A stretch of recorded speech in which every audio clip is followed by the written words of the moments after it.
Welcome to America's Heroes Group. And welcome to America's Heroes Group. We're going to be doing a show called Historically Speaking with Kirkland Burke. Today is Saturday, June 24th, 2023.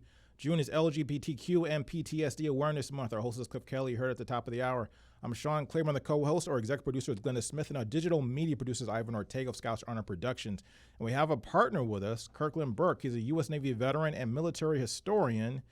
But we want to talk about something very unique. What do we really know about Juneteenth? What is Juneteenth all about? What do we know, and what is actually historical fact? So how are you doing today, Mr. Burke? Oh, I'm doing great. I hope you're doing the same. Really good, really good. So tell us, you wanted kind of to talk about some things about Juneteenth. We just celebrated that recently, June 19th, the day that most of us kind of now know about what it really meant for people who were enslaved to be finally free, particularly when there's no Twitter, no Facebook, no social media. News is traveling pretty slow by horse and pony, maybe by telegraph, and trying to get that information out to the masses in the time around 1865. So tell us about that. But first, before you go into that, I'm curious, in your research, what do people really think Juneteenth is all about? Well, from what they have been told the last couple of years, people think it was they think it's anything from the end of slavery in the United States and the end of the Civil War. Okay. And that it was a national jubilation day. None of those are correct. So when people, how much do people really know today? Because I would imagine that in some places, and I grew up as a kid, the Juneteenth story was told over and over and over again. I heard it since I was knee high, and so it was always something in the back of my mind. But I never thought one day I'd wake up and it would actually be a national holiday. You must be from Texas.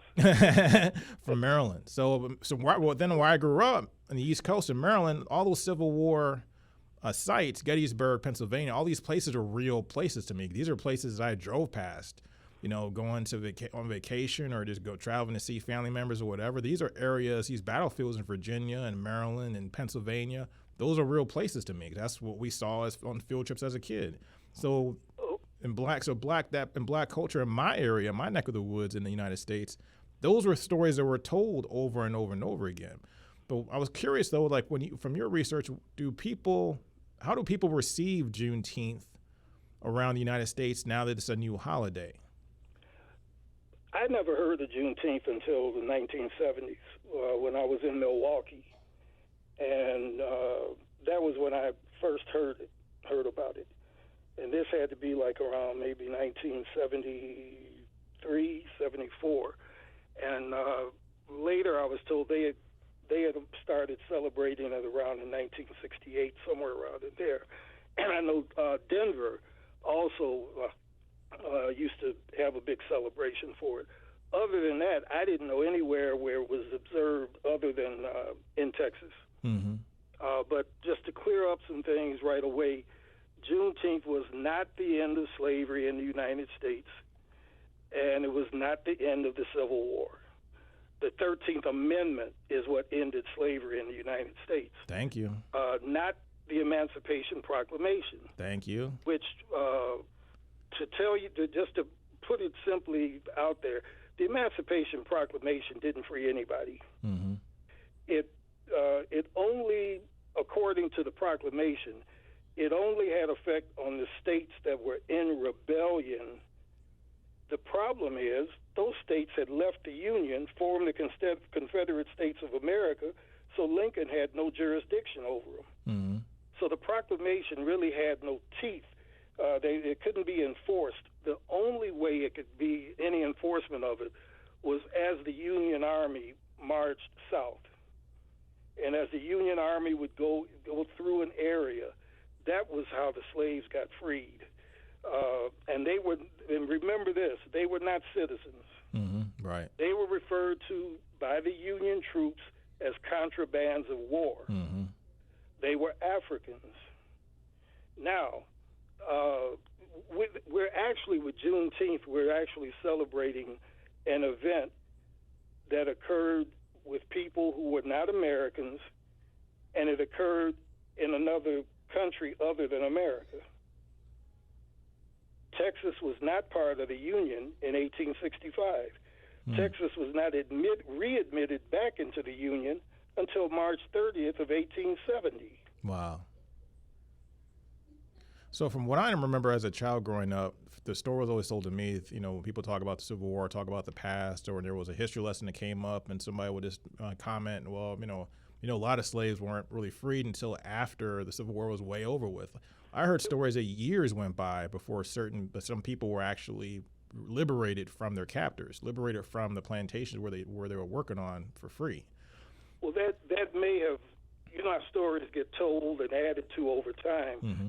The Emancipation Proclamation again referred to the states in rebellion. Mm-hmm.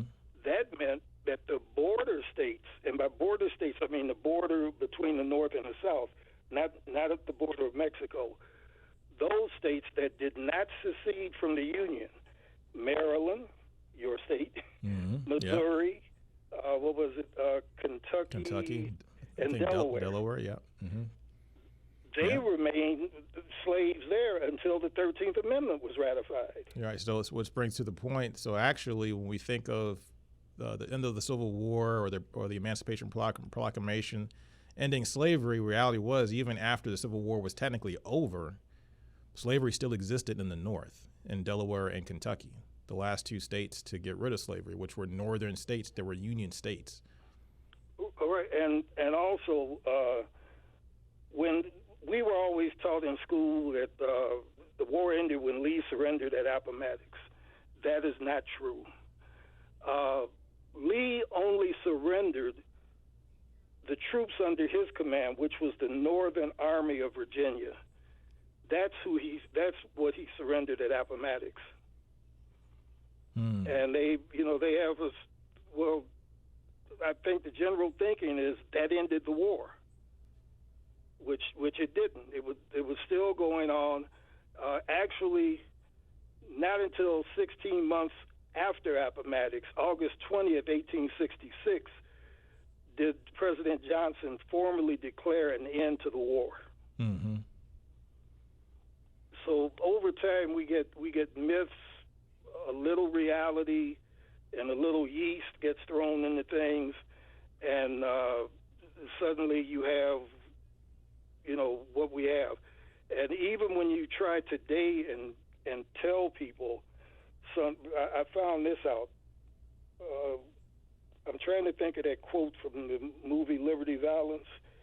At the end, the guy said he wasn't going to print the true story, and it was basically what he said was, if the myth sounds better than the truth, print the myth. And that's kind of where we are right now.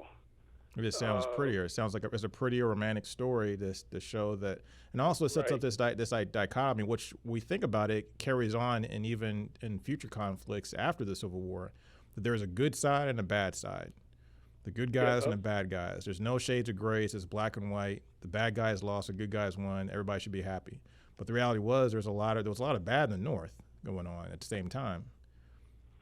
Okay, and I even heard someone last week on the radio, and they were saying that, after Juneteenth, the people left right away, and they were wandering trying to find their family.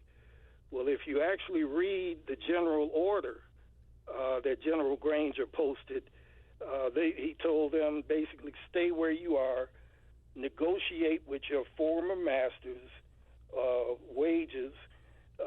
There was no jubilation going on. He told them that no idleness would not be tolerated, neither around in the town of Galveston, nor could they come out to the military base.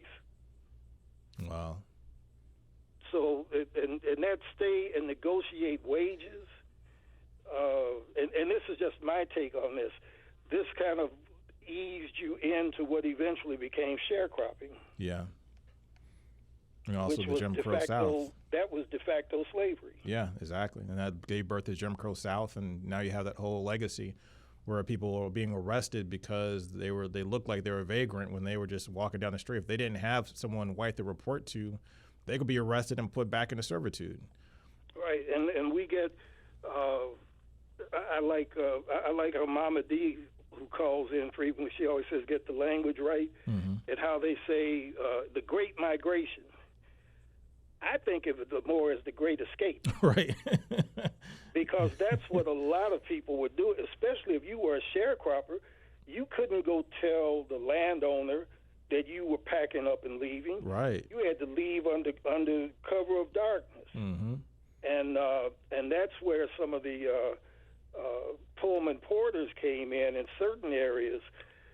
They got the train to stop outside of town. Now you couldn't go wait at the train station and board the train. They picked people up out on the train track outside of town. Wow. They were escaping the South. They weren't migrating like they got you thinking it was like, oh, coming through Ellis Island and that whole thing. A lot of those people had to escape where they were. And I think that's why it's so important to know your history. That's one thing I guess I could be blessed by, having that history around me all the time, because those sites are, I can still see them to this day, going to the original places. I saw Benjamin Franklin's bed. I've seen Gettysburg's battlefield. I've seen all these things because they were in my backyard. But then the stories that come around through those monuments, if you will, to remind you of what your ancestors had to go through to get to where they are today. So yeah, all the struggles and the hardships of just trying to survive. I mean, people, from what I understand, people actually during the Civil War and even after the Civil War fled to Texas, which is where Granger went to, I guess, according from what the stories are told, the hearsay stories are told, those were the last people to be freed up after the Civil War. But slaveholders actually fled to Texas because Texas, like you mentioned, had the ability to not really abide by the U.S. law because it wasn't really part of the country. So they were going to Texas to try to keep their slaves.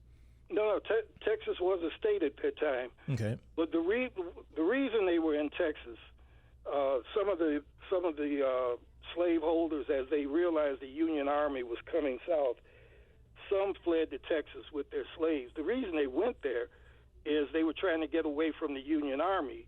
As you know, being from Maryland, most of the battles were fought along the East Coast and then coming down through what we call the Deep South. The Confederates had gotten as far north as Pennsylvania. That's where Gettysburg was. That's as far north as they got. The Union Army didn't start winning the war until after Gettysburg was the turning point of the war. It was kind of like World War II in the Pacific. Oh my goodness! I think there was the Battle of Midway. Is what changed the course of the war. But also keep in mind the map of the United States back then did not look like it does now, the one we're familiar with. Texas was a much bigger area, the Texas Territory. We remember there was no Oklahoma. New Mexico was a territory. Kansas wasn't a state. And part of what we know now as Texas was going all the way up into what's now Colorado. It was a huge area. So there really was no Union Army there to enforce the Emancipation Proclamation. So as the Army was moving, that's how people got freed. Texas was the farthest place west. So that's why they got, it's not in that whole concept of, they were slaves 2 years after the Emancipation Proclamation was signed. Well, I got news for you. So were the slaves at Appomattox. They didn't get freed until 1865 when Lee surrendered the troops there. So they make a big deal out of making it seem like everybody else was free and they weren't. Yeah. Which is not true. You got freed as the Union Army marched.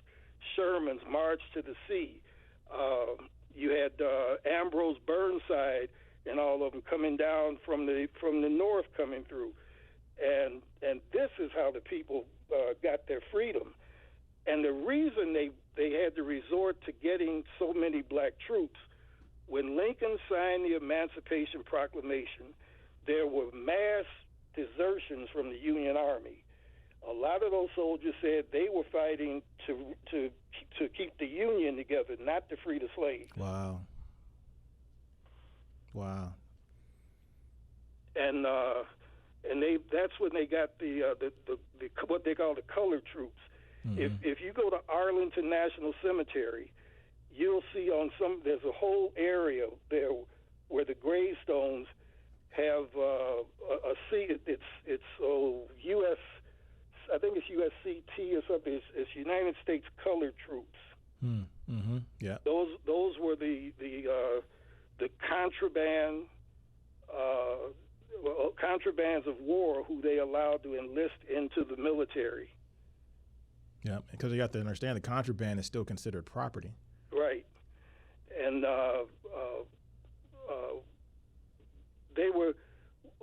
they were instrumental at that point in filling the ranks from the people that deserted.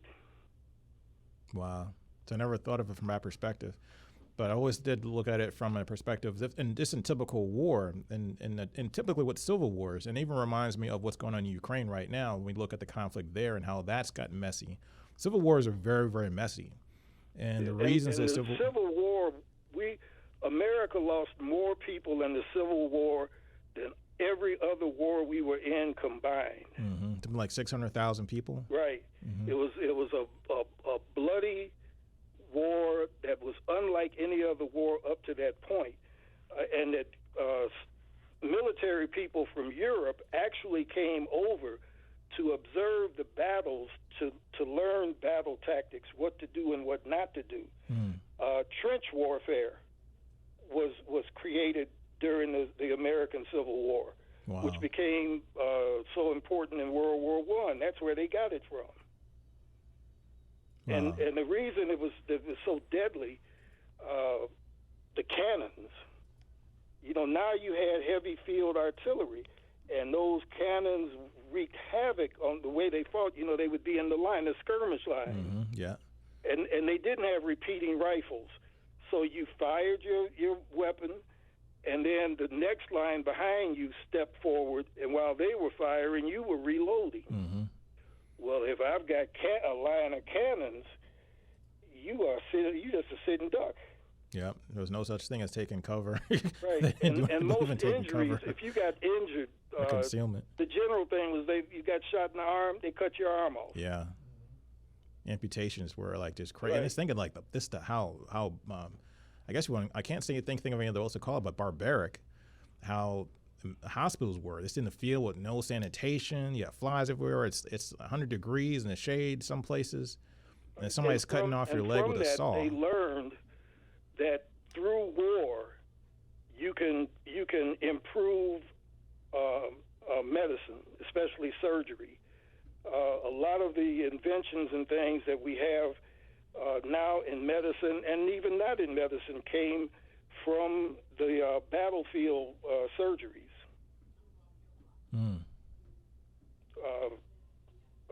One thing that came out of World War I was feminine napkins. Wow. That was developed from something that a doctor was using to get the blood from the wounds, how they would impact the blood, the wound with the cotton, and that was what led to feminine napkins. I wanted to ask you one last question, but we're running out of time. I really appreciate you for coming on the show and kind of giving us information about this. If you're able to come back and bless us with your stories again, the question I would ask you is to really understand, like, how do you think Juneteenth as a holiday will change our perception of history, and also change race relations here in America? Because we have a holiday that's going to be celebrated by hopefully everybody. I think the only thing that will change it, because there's a lot of people that were saying negative things about it. They don't think it's like a holiday that everybody should observe, but it is now a national holiday, and it affected the nation so much so. And let me get this in. Technically, the descendants of enslaved Africans didn't obtain nationally recognized citizenship until the mid-1970s. That's correct. The states that didn't ratify the 14th Amendment until the 20th century were Delaware, 1901, Maryland, 1959, California, 1959, Kentucky, 1976. Ohio didn't ratify it until September 17th of 2003. Kirkland Burke, U.S. Navy veteran and military historian, thank you for your time. Okay, you're welcome. America's Heroes Group, we'll be right back.